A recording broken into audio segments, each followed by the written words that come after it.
الذی یمحو اللہ بہ الکفر، ماہی کا معنی وہ ہے وہ ذات جس کی وجہ سے اللہ دنیا سے کفر کو ملیا میٹ کر کے رکھ دے گا، جس کے آنے سے بت خانے ویران ہو جائیں گے،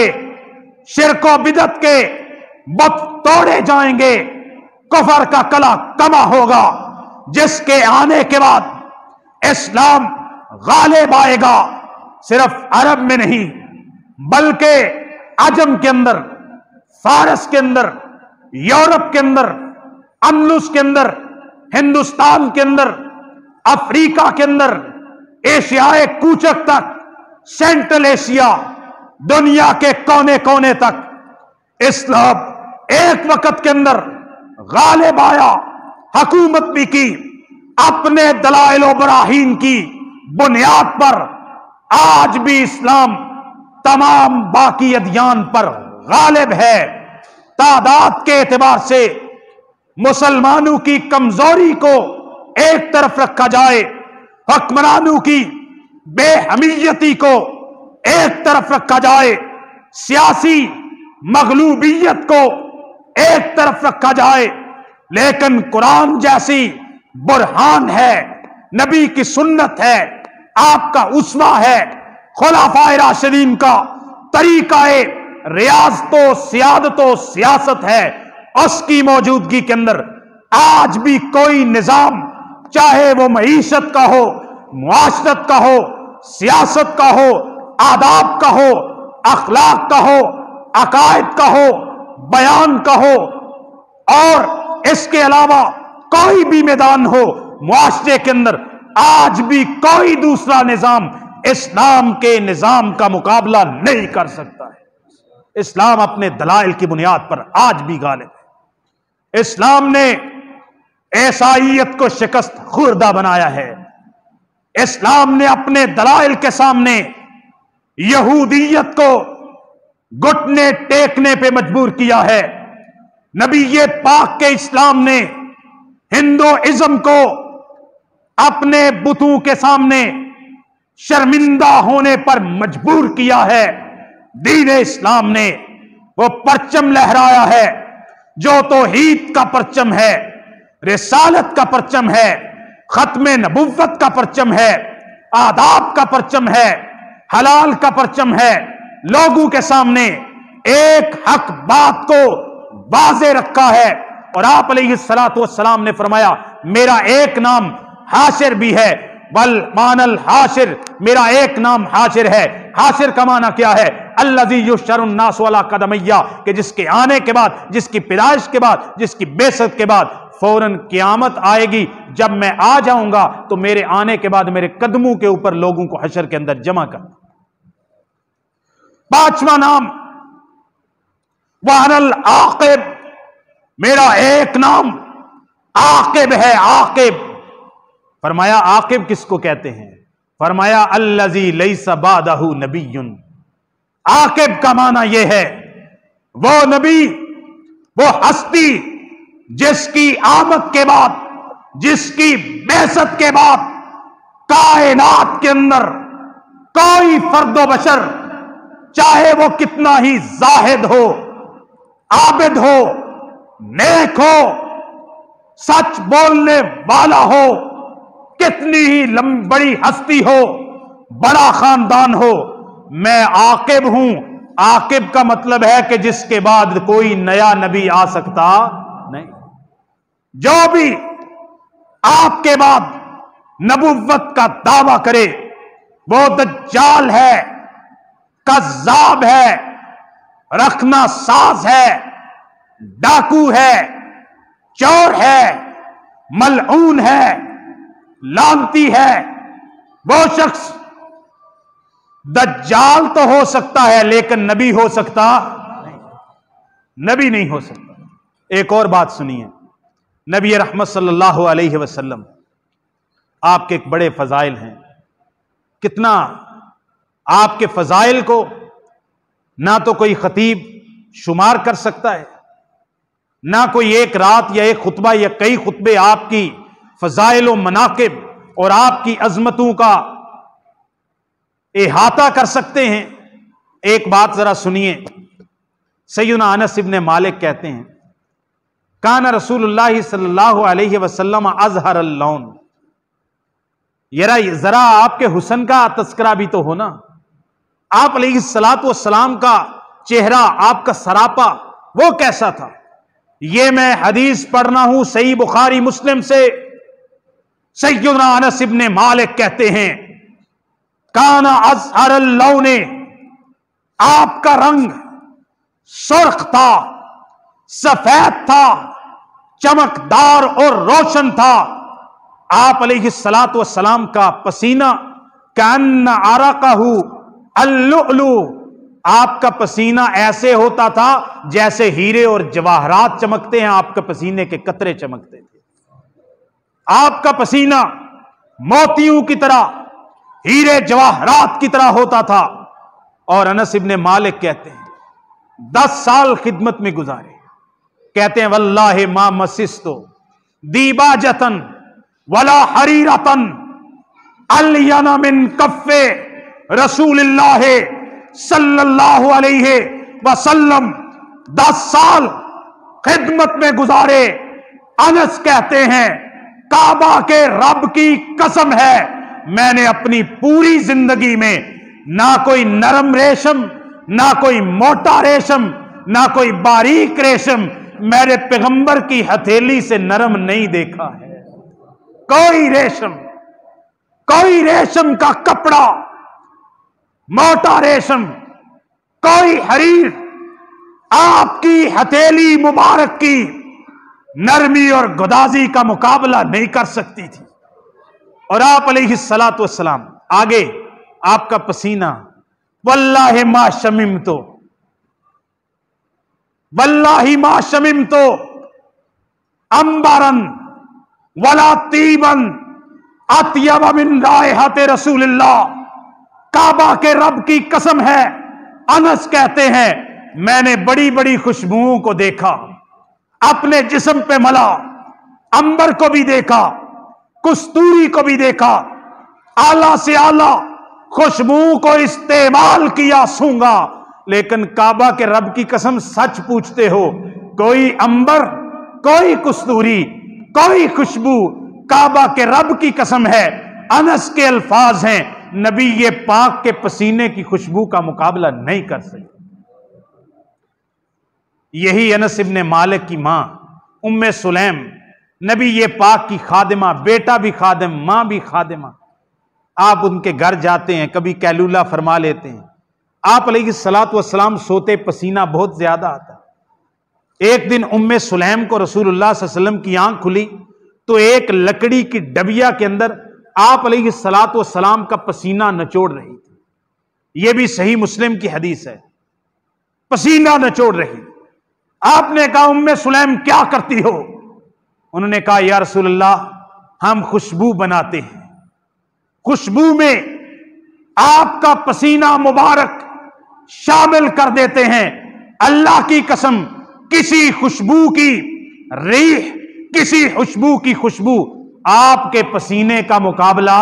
نہیں کر سکتے۔ آپ علیہ الصلوۃ والسلام خاتم النبیین ہیں۔ آپ علیہ الصلوۃ والسلام نے فرمایا اوتیت خمسا لم یؤتہن احد قبلی، مجھے 5 ایسے خصائص عطا کیے گئے کہ مجھ سے پہلے اللہ تعالیٰ نے کسی نبی، کسی رسول اور کسی نبی اور کسی رسول کی کسی امت کو وہ خصائص عطا نہیں کیے گئے۔ سب سے پہلی خصوصیت یہ ہے کہ میرے دشمن مجھ سے 1 مہینہ دور مسافت پہ بیٹھا ہو، 1 مہینہ دور بیٹھ کر اللہ تعالیٰ نے اس کے دل میں میرا رعب ڈال دیا۔ دوسری بات، آپ علیہ الصلوۃ والسلام نے فرمایا وَجُعِلَتْ لِيَ الْأَرْضُ مَسْجِدًا وَطَهُورًا، اور ساری زمین کو میرے لیے اور میری امت کے لیے، نواز کے لیے مسجد بنا دیا ہے، اور پانی نہ ملے تو تیمم کے لیے وضو کا ذریعہ بنا دیا ہے۔ اور آپ علیہ الصلوۃ والسلام نے فرمایا، آپ نے فرمایا وَأُحِلَّتْ لِيَ الْغَنَائِمُ، میرے لیے غنیمتوں کو حلال کر دیا گیا۔ جہاد پہ جاتے ہیں، مال غنیمت آتا ہے، آپ نے فرمایا وَلَمْ تَحِلَّ لِأَحَدٍ قَبْلِي، مجھ سے پہلے جناب آدم سے لے کے سیدنا عیسیٰ تک جتنے انبیاء نے جہاد اور غزوات کیے، کسی نبی کے لیے، کسی امتی کے لیے مال غنیمت کا مال کھانا حلال نہیں تھا، میرے لیے اور میری امت کے لیے حلال کر دیا گیا۔ اور آپ علیہ الصلوۃ والسلام نے فرمایا، میرا ایک خاصہ یہ ہے کہ آپ علیہ الصلوۃ والسلام نے فرمایا اوتیت الشفاعہ، مجھے کل قیامت کے دن سب سے بڑی شفاعت کا اللہ تعالیٰ نے منصب عطا کیا ہے۔ جب جناب آدم سے لے کر سیدنا عیسیٰ تک تمام انبیاء اللہ کے سامنے سفارش کرنے سے اپنے آپ کو روک لیں گے، گھبرا جائیں گے، ساری انسانیت کی سفارش اگر مالک کائنات کے غیظ و غضب کی وجہ سے، مالک کائنات کے سب سے زیادہ غیظ و غضب کے وقت اگر تمام انبیاء کو چھوڑ کر کوئی ہستی ساری انسانیت کی سفارش کرے گی تو وہ آقا علیہ الصلوۃ والسلام کی ذات اقدس۔ آپ نے فرمایا میری پانچویں خصوصیت، وَكَانَ النَّبِيُّ يُبْعَثُ إِلَىٰ قَوْمِهِ خَاصَّةً وَبُعِثْتُ إِلَى النَّاسِ عَامَّةً، جاؤ جتنے بھی انبیاء مجھ سے پہلے آئے وہ صرف اپنی خاص ایک مخصوص علاقے اور قوم کے نبی بنا کے بھیجے جاتے تھے، لیکن جب میری باری آئی اللہ تعالیٰ نے مجھے ساری انسانیت کا نبی اور رسول بنا کے بھیجا۔ وَمَا أَرْسَلْنَاكَ إِلَّا كَافَّةً لِلنَّاسِ بَشِيرًا وَنَذِيرًا، ہم نے آپ کو ساری انسانیت کی طرف ڈرانے والا اور بشیر بنا کے بھیجا ہے۔ آپ علیہ الصلوۃ والسلام نے فرمایا انا خاتم النبیین لا نبی بعدی، میں آخری نبی ہوں، میرے بعد کوئی نیا نبی آ سکتا نہیں۔ آپ علیہ الصلوۃ والسلام نے فرمایا وَخُتِمَ بِیَ النَّبِیُّونَ، مجھ پر نبوت کا سلسلہ ختم ہو گیا۔ آپ علیہ الصلوۃ والسلام نے فرمایا میرے آنے سے نبوت کے محل کے اندر آخری اینٹ لگ گئی، نبوت کے محل کا دروازہ بند ہو گیا، اب کوئی بندہ میرے آنے کے بعد نبوت کے محل کے اندر داخل ہو کے نبی بن سکتا نہیں۔ تو میرے بھائیوں، میرے دوستوں، نبی رحمت صلی اللہ علیہ وسلم کی حیات طیبہ میں، نبی یہ پاک کی زندگی کے اندر آپ علیہ الصلوۃ والسلام کے مقابلے کے اندر جھوٹے نبیوں نے دعویٰ کرنا شروع کر دیا تھا۔ یہ صحیح بخاری کے اندر حدیث ہے، مسیلمہ کذاب آپ علیہ الصلوۃ والسلام کے پاس آیا، ویسے اس نے اس وقت نبوت کا دعویٰ نہیں کیا تھا لیکن اقتدار کا لالچی تھا۔ جب آپ علیہ الصلوۃ والسلام کے اس دنیا سے رخصتی ہوئی،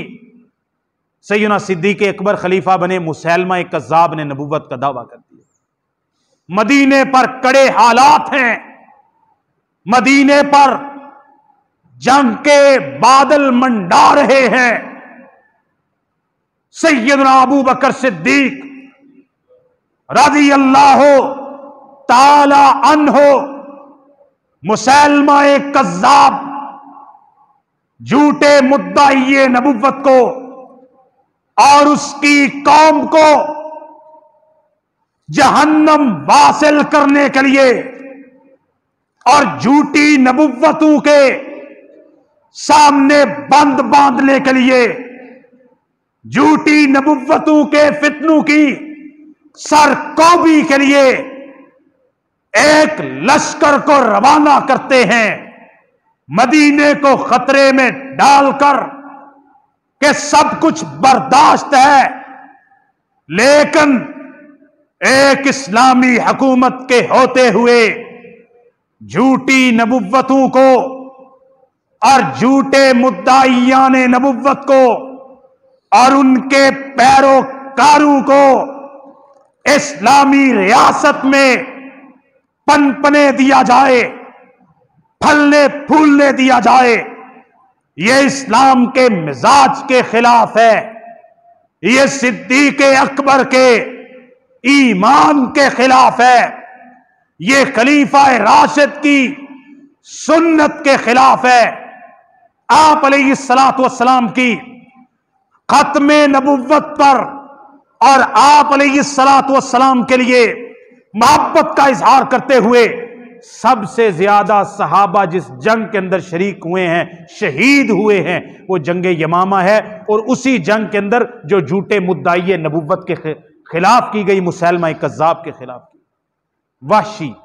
جس نے جنگ احد کے اندر نبی پاک کے چچا حمزہ کو شہید کیا تھا، نبی پاک نے معاف کر دیا تھا، کہا میرے سامنے نہ آنا، مجھے چچا یاد آ جاتا۔ جب یہ موقع آیا، وہ وحشی وہ نکلا، اس جنگ کے اندر گیا، اور وحشی نے مسیلمہ کذاب کو قتل کیا۔ اس نے لوہے کا لباس پہنا تھا، صحیح بخاری میں حدیث ہے ساری، اور کہیں سے بھی کوئی نظر نہیں آ رہا تھا، تو وہ ایک اونٹ کے پیچھے چھپا ہوا تھا، اس کی فوجیں لڑ رہی تھیں، وحشی برچھی دور سے پھینکتا تھا، آنکھ میں مارتا تھا، آنکھ پھوڑ دیتا تھا۔ سیدنا حمزہ کے بھی اس کو یہاں پر زرہ باندھی ہوئی تھی، جب شہید کیا تو یہاں پر اس کو پیٹ کے پاس تھوڑی سی جگہ ننگی نظر آئی، جس پر وہ زرہ نہیں تھی، وہ زرہ ہٹی لڑتے ہوئے، بس اتنے موقع کو اس کی طاق کے اندر تھا، اس نے برچی ماری، سیدنا حمزہ کو شہید کر دیا۔ مسیلمہ کذاب چھپا ہوا تھا، ایک اونٹ کے پیچھے سے تھوڑا سا نظر آ رہا تھا، اور اس کی آنکھیں اس لوہے کے لباس کے اندر نظر آ رہی تھی۔ وحشی نے ایک برچھی کو تولا اور اس کو ماری، وہ ڈھیر ہوا، مسیلمہ کذاب جہنم واصل ہوا۔ وحشی نے تاریخی الفاظ کہے، اس نے کہا لوگوں سن لو، جو میں نے اپنے زمانہ کفر کے اندر میں نے نبی پاک کے دودھ شریک بھائی، آپ کے بچپن کے یار، آپ کے پیارے چچا، آپ علیہ الصلوۃ والسلام کے دوست، آپ کے بھائی حمزہ کو احد کے میدان میں شہید کر کے جو میں نے تکلیف رسول اللہ کو دی تھی، آج میں نے ایک جھوٹے دجال مسیلمہ کذاب کو اپنے ہاتھوں سے قتل کر کے میں نے آج حمزہ کی شہادت کا بدلہ رسول اللہ سے چکا دیا ہے۔ جو میں نے تکلیف رسول اللہ کو دی تھی، آج آپ کی نبوت پہ ڈاکے مارنے والے کو اپنے ہاتھ سے مار کے میں نے رسول اللہ کے ساتھ اپنا حساب برابر کر دیا، اس تکلیف کو میں نے برابر کر دیا۔ پھر یہ مسیلمہ کذاب پنجاب کا، اس نے نبوت کا دعویٰ کیا، علماء نے اس کے خلاف لکھا، اس کے ساتھ مناظرے کیے، اس کے ساتھ مباہلے کیے، یہ لیٹرین کے اندر جہنم واصل ہوا۔ آج بھی قادیانی ہم سوئے ہوئے ہیں کہ ہم نے 74 کے اندر قانون کو پاس کر لیا تھا، آج بھی قادیانی قوم یہ چیرہ دستیوں کے اندر، بیوروکریسی کے اندر ہمارے لوگوں کو گرین کارڈ کے نام پہ، یورپ کے ویزے کے نام پہ، اپنی بچیوں سے شادی کروانے کے نام پہ نوجوانوں کے دین خراب کر رہی ہیں، ان کا عقیدہ خراب کر رہے ہیں، اور ہم اس بارے کے اندر سوئے ہوئے ہیں۔ یہ صرف 74 کے اندر قانون پاس کروانا نہیں تھا، بلکہ یہ ہم نے قیامت کی صبح تک یہ جنگ لڑتے رہنا ہے۔ اس جنگ لڑنے کا ہمیں طریقہ جناب صدیق اکبر اس کا سبق دے کر گئے، اور اسی معاملے کی کڑی عقیدہ ختم نبوت کے تحفظ کے لیے ہر سال بڑی کانفرنسز ہوتی ہیں۔ مرسی جمعیت اہل حدیث عالمی جیسا کہ چنیوٹ کے اندر بڑی کانفرنس کی، اس کے بعد وہاڑی کے اندر ایک بڑی کانفرنس کی، شیخو پورہ کے اندر بڑی کانفرنس کی، اب گجرانوالہ کے اندر آل پنجاب بہت عظیم الشان 31 مارچ بروز جمعرات بعد نماز مغرب انشاءاللہ منی اسٹیڈیم گجرانوالہ میں یہ کانفرنس منعقد ہو رہی ہے۔ آپ سب تمام احباب سے، دوستوں سے، بالخصوص نوجوانوں سے، بھائی زندگی کے کام تو چلتے رہتے ہیں، کبھی دنیا کے کام ختم نہیں ہوتے، اپنے اللہ کے لیے، اپنے رسول کی ختم نبوت کے لیے بندے کو اگر 4 5 6 گھنٹے زندگی کے اندر، سال کے اندر کبھی دینے پڑیں تو اس کے لیے دریغ نہیں کرنا چاہیے۔ انشاءاللہ یہاں سے گاڑی جائے گی، آپ سب احباب انشاءاللہ اس میں شریک ہوں گے۔ انشاءاللہ 31 تاریخ کو بھرپور قافلے کے ساتھ گجرانوالہ پہنچیں گے، اس بات کو سوچ لیا کیجئے کہ قافلے میں کانفرنس میں جانے کا فائدہ کیا ہے؟ کانفرنس میں جانے کا فائدہ یہ ہے کہ قادیانی، مرتد اور کافروں کے خلاف میں